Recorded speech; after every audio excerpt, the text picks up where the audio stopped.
வங்கக்கடலில் நிலவும் குறைந்த காற்றழுத்த தாழ்வு பகுதி ஆழ்ந்த காற்றழுத்த தாழ்வு பகுதியாக வலுப்பெற்றது. இலங்கை தமிழக கடற்கரையை அடுத்த 24 மணி நேரத்தில் அடையக்கூடும் என வானிலை ஆய்வு மையம் தகவல்.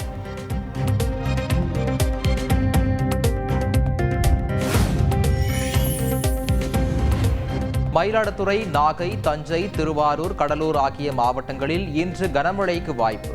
சென்னை வானிலை ஆய்வு மையம் எச்சரிக்கை.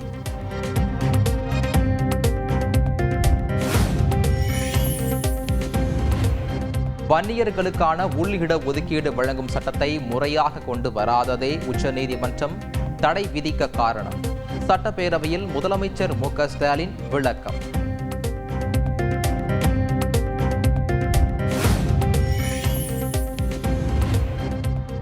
சாத்தனூர் அணை திறக்கப்பட்ட விவகாரம் தொடர்பாக சட்டப்பேரவையில் முதலமைச்சர் ஸ்டாலின், எதிர்க்கட்சித் தலைவர் இபிஎஸ் இடையே காரசார விவாதம்.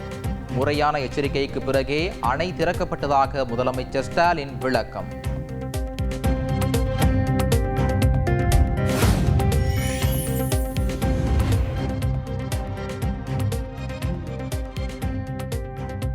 டங்ஸ்டன் விவகாரத்தில் முதலமைச்சர் ஸ்டாலினின் குற்றச்சாட்டுக்கு எதிர்க்கட்சித் தலைவர் இபிஎஸ் மறுப்பு. உண்மைக்கு புறம்பான தகவல்களை கூறியுள்ளதாக குற்றச்சாட்டு.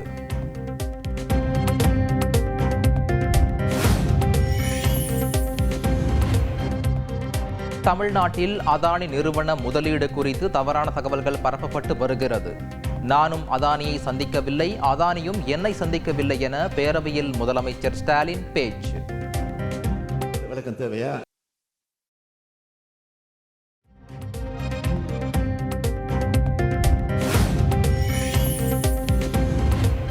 திருவண்ணாமலையில் இந்த ஆண்டும் மலை உச்சியின் மீது தீபம் எரியும் என சட்டப்பேரவையில் அமைச்சர் சேகர் பாபு உறுதி.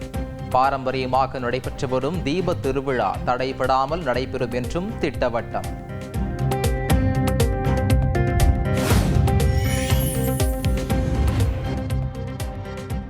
இரண்டு நாட்கள் நடைபெற்ற தமிழக சட்டப்பேரவை தேதி குறிப்பிடாமல் ஒத்திவைப்பு. கல்வி நிறுவனத்தால் நடத்தப்படும் நிகழ்ச்சிகளுக்கு உள்ளாட்சி அமைப்புகள் 10% கேளிக்கை வரி விதிக்க வகை செய்யும் சட்ட மசோதா உட்பட 19 மசோதாக்கள் நிறைவேற்றம்.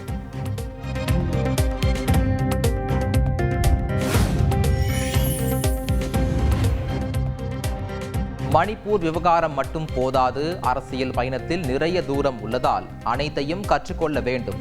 தவேக தலைவர் விஜய்க்கு பாஜக மாநில தலைவர் அண்ணாமலை அட்வைஸ்.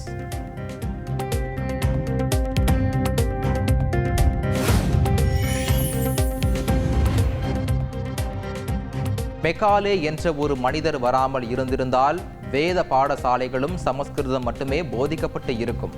பள்ளி கல்வித்துறை அமைச்சர் அன்பில் மகேஷ் பொய்யாமொழி பேட்டி.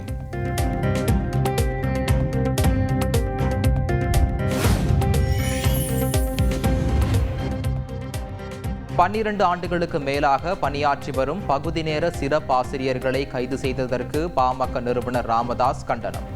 இதுவரை 7,500 ரூபாய் மட்டுமே ஊதிய உயர்வு வழங்கப்பட்டிருப்பதாக குற்றச்சாட்டு.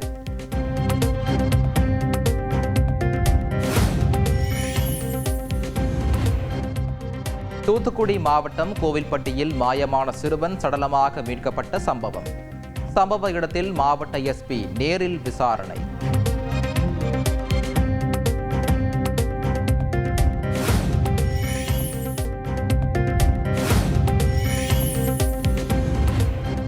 திருப்பூர் மாவட்டம் பல்லடம் அருகே கணவன் தூக்கியிட்ட நிலையிலும் மனைவி கழுத்தறுக்கப்பட்ட நிலையிலும் சடலமாக மீட்பு.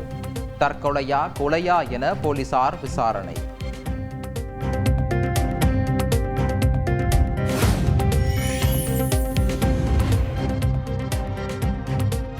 கல்வி உதவித் தொகைக்கான வருடாந்திர குடும்ப வருமான உச்சவரம்பை 2.5 லட்சம் ரூபாயில் இருந்து ரூபாய் 8 லட்சமாக உயர்த்தி நிர்ணயிக்க வேண்டும். பிரதமர் மோடிக்கு முதலமைச்சர் ஸ்டாலின் கடிதம்.